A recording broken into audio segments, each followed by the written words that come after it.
আসসালামু আলাইকুম। 18 বাংলা সংবাদে সবাইকে স্বাগত জানাচ্ছি। আমি শারমিন সালাম। শুরুতেই বিআরবি কেবলস সংবাদ শিরোনাম। যানজটের রাজধানীতে বছরে ক্ষতি 40,000 কোটি টাকা, দ্রুত কার্যকর সমাধান খুঁজে বের করতে ট্রাফিক পুলিশকে নির্দেশ প্রধান উপদেষ্টার।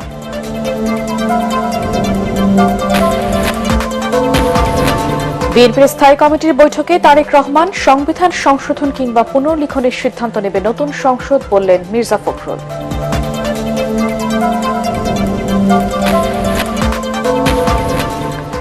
পরিবর্তিত পরিস্থিতিতে যুক্তরাষ্ট্রের $270 কোটি ঋণ দ্রুত পাওয়ার আশা সিপিডির। চীন ও ভারতের সঙ্গে সম্পর্ক খারাপ না করার পরামর্শ কূটনীতিকদের। এবং সাবেক রেলমন্ত্রী নুরুল ইসলাম সুজন ও ঘাতক দালাল নির্মূল কমিটির সভাপতি শাহরিয়ার কবির গ্রেপ্তার, আসাদুজ্জামান নূর ও মাহবুব আলী কারাগারে। শুনছিলেন বিআরবি কেবলস সংবাদ শিরোনাম, এবারে বিস্তারিত। ঢাকার 2 কোটি মানুষের যানজট সমস্যা দ্রুত ও কার্যকর সমাধান খুঁজে বের করতে ডিএমপিকে নির্দেশ দিয়েছেন প্রধান উপদেষ্টা ডক্টর মোহাম্মদ ইউনূস। রাষ্ট্রীয় অতিথি ভবন যমুনায় ডিএমপির ঊর্ধ্বতন কর্মকর্তা এবং বুয়েটের 2 সিটি ট্রাফিক সিস্টেম বিশেষজ্ঞের সাথে বৈঠকে তিনি এই নির্দেশ দেন। এ বিষয়ে অবিলম্বে সমাধান খুঁজে বের করার কথা বলেন ডক্টর ইউনূস। ট্রাফিক পুলিশকে নির্দেশ দেন যানজট বিরোধী পাইলট স্কিম গ্রহণের, শহরের গুরুত্বপূর্ণ 2-1টি সড়কের ছোট যাত্রী ছাউনিগুলোতে বাস থামানোর সময়কে 2 মিনিটের কম সীমাবদ্ধ করা এবং পরবর্তীতে শহরের অন্যান্য সড়কেও তা বিবেচনা করা। বৈঠকে বুয়েটের বিশেষজ্ঞ তাদের শিক্ষার্থীদের সহায়তায় ট্রাফিক করিডোরের জন্য তাদের দক্ষতা ব্যবহার করে সিগন্যালিং ব্যবস্থা ঠিক করার কথা বলেন প্রধান উপদেষ্টা। সভায় বুয়েটের অধ্যাপক ও পরিবহন ও ট্রাফিক ব্যবস্থাপনা বিশেষজ্ঞ মোয়াজ্জেম হোসেন জানান, যানজটের কারণে শুধু রাজধানীতে বছরে আর্থিক ক্ষতি 40,000 কোটি টাকা। এ সময় ডিএমপি ট্রাফিক বিভাগের অতিরিক্ত কমিশনার KH নাজমুল হাসান জানান, সাম্প্রতিক সপ্তাহগুলোতে আরও ট্রাফিক পুলিশ কাজে যোগ দেয় রাজধানীর ট্রাফিক পরিস্থিতির উন্নতি অব্যাহত রয়েছে। আগামী সপ্তাহের শেষ নাগাদ সম্পূর্ণ ট্রাফিক পুলিশ দায়িত্ব পালন শুরু করলে পরিস্থিতির আরও উন্নতি হবে। দেশের সবশেষ রাজনৈতিক পরিস্থিতি পর্যালোচনা ও দলের করণীয় ঠিক করতে বৈঠক করেছে বিএনপির স্থায়ী কমিটি। চেয়ারপারসনের গুলশান কার্যালয়ে ভার্চুয়ালি যুক্ত হয়ে এই বৈঠকে সভাপতিত্ব করেন দলের ভারপ্রাপ্ত চেয়ারম্যান তারেক রহমান। সভায় রাজধানীতে আজকে সমাবেশ সফল করা দলকে আরও সুসংগঠিত এবং অন্তর্বর্তী সরকারের নানা পদক্ষেপ নিয়ে স্থায়ী কমিটির সদস্যদের মতামত ও পরামর্শ শোনেন তারেক রহমান। এছাড়াও বৈঠকে পোশাক কারখানায় শ্রমিক অসন্তোষ, সরকারি কর্মকর্তাদের বদলি, পদায়ন সহ দেশের সার্বিক পরিস্থিতি নিয়ে আলোচনা হয়েছে। মহাসচিব সহ স্থায়ী কমিটির সদস্যরা এতে উপস্থিত ছিলেন। জনগণের ভোটে নির্বাচিত নতুন সংসদ সংবিধান সংশোধন কিংবা পুনর্লিখনের সিদ্ধান্ত নেবে বলে মন্তব্য করেছেন বিএনপি মহাসচিব মির্জা ফখরুল ইসলাম আলমগীর। তার মতে, অন্তর্বর্তীকালীন সরকার সব সংস্কার করলে জনগণ সংসদের কোনো প্রয়োজন থাকে না। দ্রুত জাতীয় সংসদ নির্বাচনের দাবি জানিয়ে তিনি বলেন, অন্তর্বর্তী সরকারের মেয়াদ দীর্ঘ হলে জনগণের কাছে তা গ্রহণযোগ্য হবে না। আরো জানাচ্ছেন মইনুল আহসান। দ্বিকক্ষ বিশিষ্ট সংসদ প্রতিষ্ঠা হলে এর গঠন ও কার্যক্রম কি হতে পারে তা নিয়ে এই আলোচনা সভার আয়োজন করে জাতীয় সমাজতান্ত্রিক দল জেএসডি। এতে বক্তারা অভিযোগ করেন, অন্তর্বর্তীকালীন সরকারের কিছু কার্যক্রম ও সংস্কারের উদ্যোগ নিয়ে জনমনে নানা প্রশ্নের সৃষ্টি হয়েছে। এ সময় বিএনপি মহাসচিব বলেন, সংবিধান সংশোধন অন্তর্বর্তীকালীন সরকারের কাজ নয়, এটি কেবল জনগণের ভোটে নির্বাচিত সংসদের এখতিয়ার। নতুন করে লিখতে হবে নাকি একেবারেই বাতিল করে যে নতুন সংবিধান আনতে হবে, সেটা সেই পার্লামেন্টই সিদ্ধান্ত নেবে বলে আমরা বিশ্বাস করি। এই সরকার যাদেরকে দায়িত্ব দিয়েছে তাদের মধ্যেই অনেকে যখন বলেন যে নতুন দল তৈরি করতে হবে, তখন বিস্মিত না হয়ে পারা যায় না। এই এখতিয়ার ওনাকে কে দিয়েছে? উনি এই দায়িত্ব পেলেন কোথায় যে তিনি বলবেন যে নতুন দল তৈরি করতে হবে? তাহলে আমরা কি করে জনগণ ভাববে যে এরা নিরপেক্ষভাবে কাজ করছে? যৌক্তিক সময়ের মধ্যে দ্রুত জাতীয় সংসদ নির্বাচনের দাবি জানিয়ে মির্জা ফখরুল বলেন, দল গঠন কিংবা অন্তর্বর্তী সরকারের মেয়াদ নিয়ে নানা বিভ্রান্তি তৈরি করা হচ্ছে। একটা জরিপের বরাত দিয়ে তারা বলেছে 80% লোক চায় যে যতদিন খুশি এই সরকার থাকবে। বেশ কিছু সংগঠন, বেশ কিছু গোষ্ঠী তারা ইতিমধ্যে কাজ শুরু করেছেন যে এই অন্তর্বর্তীকালীন সরকারকে অনির্দিষ্টকালের জন্য রাখা হবে। তারা একেবারেই পরিবর্তন করে দেবে, সমস্ত সংস্কার তারাই করে দেবে। তাহলে জনগণের তো দরকার নেই, পার্লামেন্টের দরকার নেই। একটা সুষ্ঠুভাবে নির্বাচন করতে গেলে ন্যূনতম যে পরিবর্তনগুলো দরকার, ব্যবস্থা দরকার, সেটা নিতে হবে। যারা নির্বাচিত হবেন তারা সিদ্ধান্ত নেবেন যে কোন পরিবর্তনগুলো দরকার। বিএনপি নেতাকর্মীদের বিরুদ্ধে স্বৈরাচার শেখ হাসিনা সরকারের করা সব মামলা প্রত্যাহারে আবারও দাবি জানান তিনি। পরে জুলাই আগস্টে ছাত্র জনতার গণ আন্দোলনে আহতদের দেখতে পঙ্গু হাসপাতালে যান বিএনপি মহাসচিব। এ সময় আহতদের চিকিৎসার খোঁজ খবর নেয়ার পাশাপাশি সব ধরনের সহায়তা নিয়ে তাদের পাশে থাকার কথা জানান মির্জা ফখরুল। আমরা আবেদন জানিয়েছি প্রত্যেকটি পরিবারকে যারা শহীদ হয়েছে, আহত হয়েছে, তাদেরকে পুনর্বাসন করার জন্য। মইনুল আহসান, এটিএন বাংলা, ঢাকা। বাংলাদেশের অর্থনীতি এই মুহূর্তে প্রবল চাপে আছে। ঘুরে দাঁড়াতে বিদেশি ঋণের বিকল্প নেই বলে মনে করছে সিপিডি। অন্তর্বর্তী সরকারের প্রধানের সাথে যুক্তরাষ্ট্রের সুসম্পর্ক থাকায় প্রতিশ্রুত 270 কোটি মার্কিন ডলার দ্রুতই পাওয়া যাবে বলে আশা করছেন প্রতিষ্ঠানটির নির্বাহী পরিচালক ডক্টর ফাহমিদা খাতুন। তবে যুক্তরাষ্ট্রের দিকে ঝুঁকে পড়ায় চীন ও ভারতের সাথে সম্পর্ক যাতে খারাপ না হয় সে বিষয়ে সরকারকে সতর্ক থাকার পরামর্শ দিয়েছেন কূটনীতিকরা। মাহবুব কবির চপল জানাচ্ছেন বিস্তারিত। আমার জ্বালানি এনার্জি কেনার জন্য আমার টাকা নাই, আমার ফার্টিলাইজার কেনার জন্য আমার টাকা নাই। অন্তর্বর্তী সরকার এমন এক সময় দায়িত্ব নিয়েছে যখন দেশের 10টি ব্যাংক দেউলিয়া হবার পথে, যার বেশিরভাগ টাকায় পাচার হয়েছে। ফলে সরকার পরিচালনার এক মাসেই বিদেশি সহায়তার দিকে হাত বাড়াতে হয়েছে ডক্টর ইউনূসকে। এগিয়ে এসেছে আমেরিকা। এডিবি, বিশ্বব্যাংক ও যুক্তরাষ্ট্র দিচ্ছে 270 কোটি ডলার।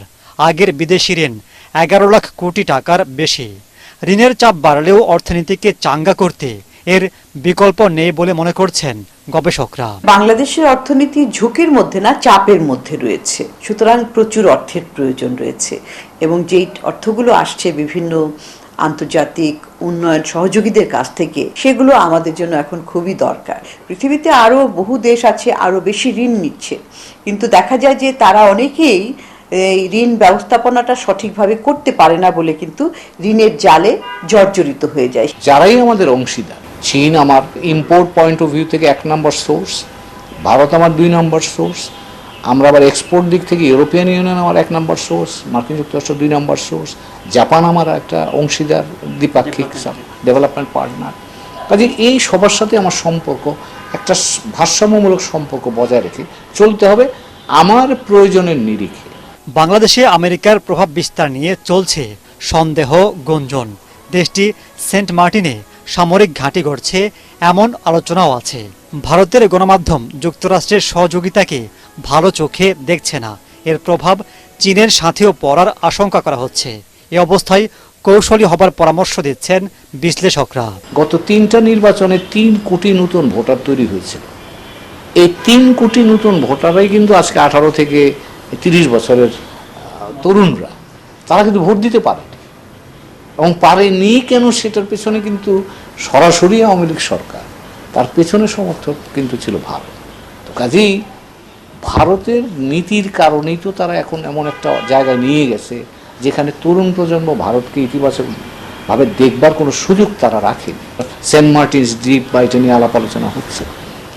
এই জিও পলিটিক্সেও আমার গুরুত্বটা কিন্তু তারা উপলব্ধি করে বলেই আজকে তারা আমার সাথে কথা বলে। চীন এবং ভারতের মধ্যে যে একটা শীতল সম্পর্ক থাকে, তাদের মধ্যে একটা দ্বন্দ্ব আছে, কিন্তু তাদের মধ্যে তো বাণিজ্য হচ্ছে। আপনার যেই দেশে যেই পণ্যটা, যেই সেবাটা সবচেয়ে ভালো তৈরি হয় এবং আরেক দেশে যদি সেটা না থাকে, সেটার চাহিদা থাকে, তাহলে ওখানে পণ্য যেতে যাবেই। তারা বলছেন শুধু বিদেশ নির্ভরতা নয়, জোর দিতে হবে দেশীয় উৎপাদন বাড়াতেও। মানুষের এনার্জি দিয়ে। মাহবুব কবির চপল, এটিএন বাংলা, ঢাকা। আমাকে ছাত্র জনতার আন্দোলনের অর্জনকে যে কোনো মূল্যে ধরে রাখার আহ্বান জানিয়েছেন বৈষম্য বিরোধী ছাত্র আন্দোলনের অন্যতম কেন্দ্রীয় সমন্বয়ক সার্জিস আলম। তিনি বলেন, দলাদলি বা কোনো কারণে যদি এই অর্জন নষ্ট হয় তাহলে পলাতক শেখ হাসিনার দোসররা আবার নতুন করে সুযোগ পাবে। রংপুর পাবলিক লাইব্রেরি মাঠে এক মতবিনিময় সভায় তিনি আরও বলেন, গণ অভ্যুত্থানের মধ্য দিয়ে অর্জিত স্বাধীনতা হারিয়ে ফেললে তা আর অর্জন করা সম্ভব হবে না। সভায় অন্যান্যের মধ্যে বক্তব্য রাখেন রকিব মাসুদ, তরিকুল ইসলাম, আবু সাইদ মিলন সহ অন্যান্যরা।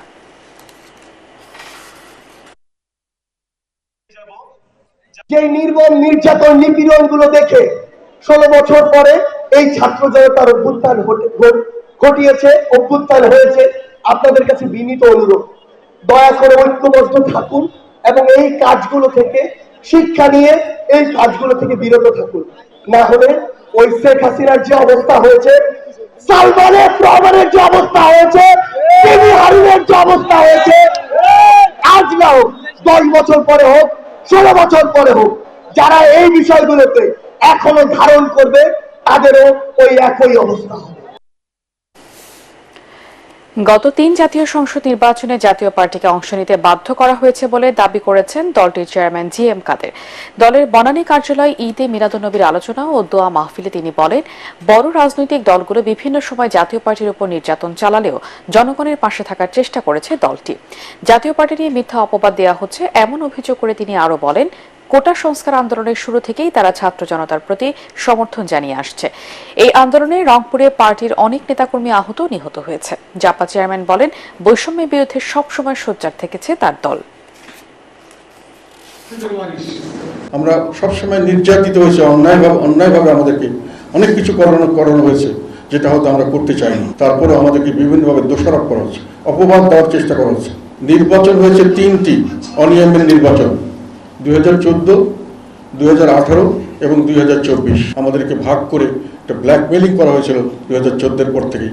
সেই ব্ল্যাকমেইলিংয়ের জোরা জবরদস্তি করে শেষ পর্যন্ত যখন আমরা যেতে চাইনি, শেষ দিন পর্যন্ত উইথড্র করার জন্য সম্পূর্ণ প্রস্তুতি নিয়েছি, তখন আমাদেরকে গায়ের জোরে আমাদেরকে যেতে দেওয়া হয়নি।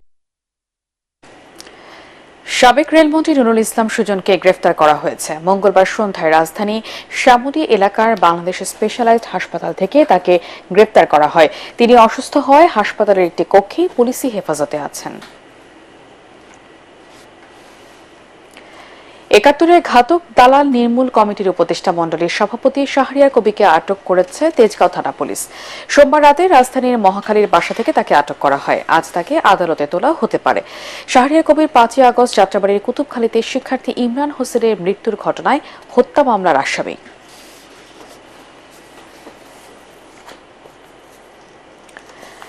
হত্যা মামলায় সাবেক সংস্কৃতি মন্ত্রী আসাদুজ্জামান নূর এবং সাবেক বিমান ও পর্যটন প্রতিমন্ত্রী মাহবুব আলীর জামিন আবেদন নাকচ করে কারাগারে পাঠানোর আদেশ দিয়েছে আদালত।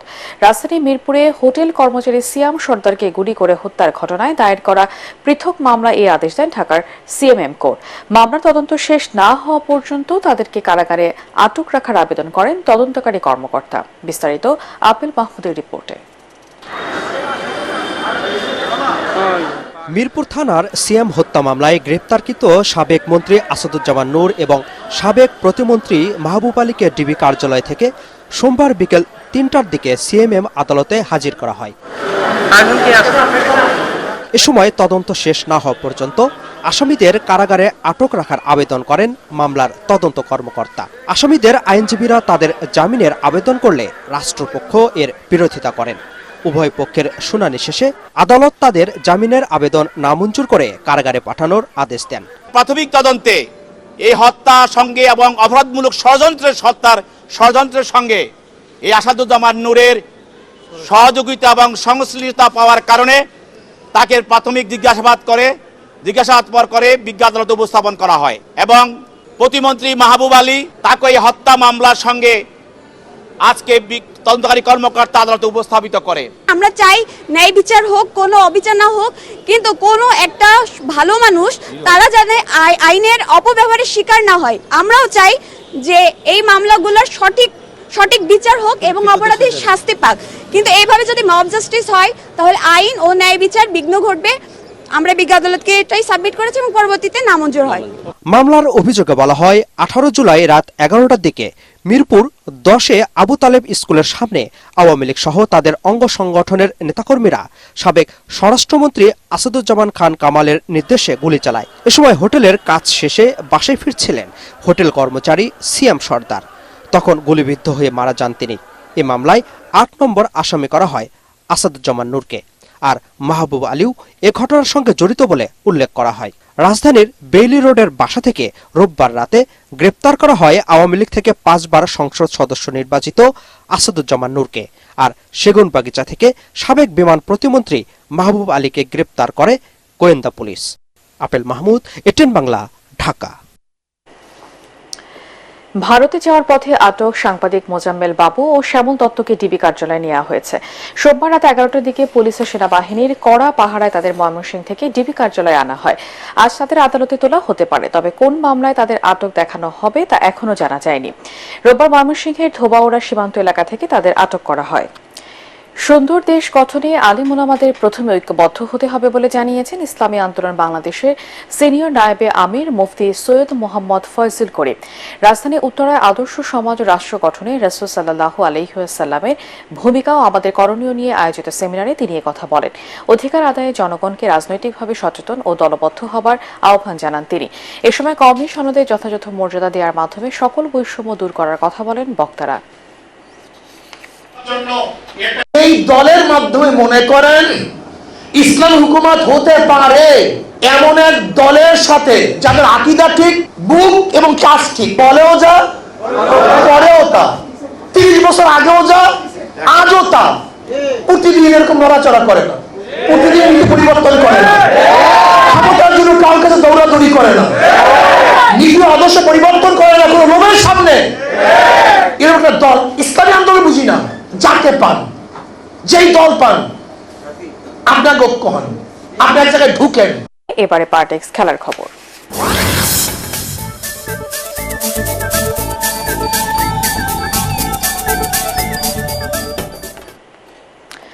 ভারত শক্তিশালী হলেও আসন্ন সিরিজে বাংলাদেশ চ্যালেঞ্জ জানাবে বলে মনে করেন হর্ষা ভোগলে। নিজের ইউটিউব চ্যানেলে 63 বছর বয়সী ভারতীয় ধারাভাষ্যকার বলেন, বাংলাদেশকে আমন্ত্রণ জানানোয় তিনি খুশি। দ্বিপক্ষীয় সিরিজ খেলতে টাইগাররা সবশেষ ভারত সফরে গিয়েছিল প্রায় 5 বছর আগে। 2019 সালের সেই সফরে মমিনুল হকের নেতৃত্বাধীন দল 2 টেস্টেই হেরেছে ইনিংস ব্যবধানে। তবে এবারের বাংলাদেশ দলকে আগের চেয়ে অনেক ভারসাম্যপূর্ণ বলে মনে করেন হর্ষা। এমনকি এই দলকেই এখনো পর্যন্ত সেরা বলে মনে হচ্ছে Harsha ভোগলের। India start favorites. I'd go so far as to say India start overwhelming favorites, but I'd like to see a little bit of fight from Bangladesh. As I said, I haven't seen that in the past, and if they can provide that fight, it'll make for a good 2-test series. শেষ করার আগে BRB কেবল সংবাদ শিরোনাম আরেকবার। যানজটের রাজধানীতে বছরে ক্ষতি 40,000 কোটি টাকা, দ্রুত কার্যকর সমাধান খুঁজে বের করতে ট্রাফিক পুলিশকে নির্দেশ প্রধান উপদেষ্টার।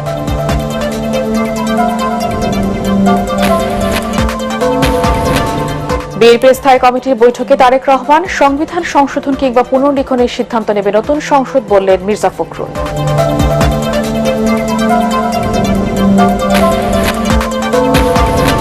পরিবর্তিত পরিস্থিতিতে যুক্তরাষ্ট্রের $270 কোটি ঋণ দ্রুত পাওয়ার আশ্বাস সিপিডির। চীন ও ভারতের সাথে সম্পর্ক খারাপ না করার পরামর্শ কূটনীতিকদের।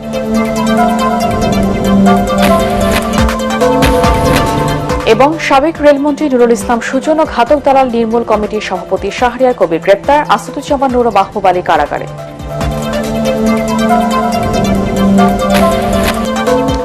পরবর্তী সংবাদ দেখার আমন্ত্রণ জানিয়ে এখনকার মতো শেষ করছি। এটিএন বাংলার সংবাদ ইউটিউবে দেখতে ব্রাউজ করুন youtube/ATN Bangla News।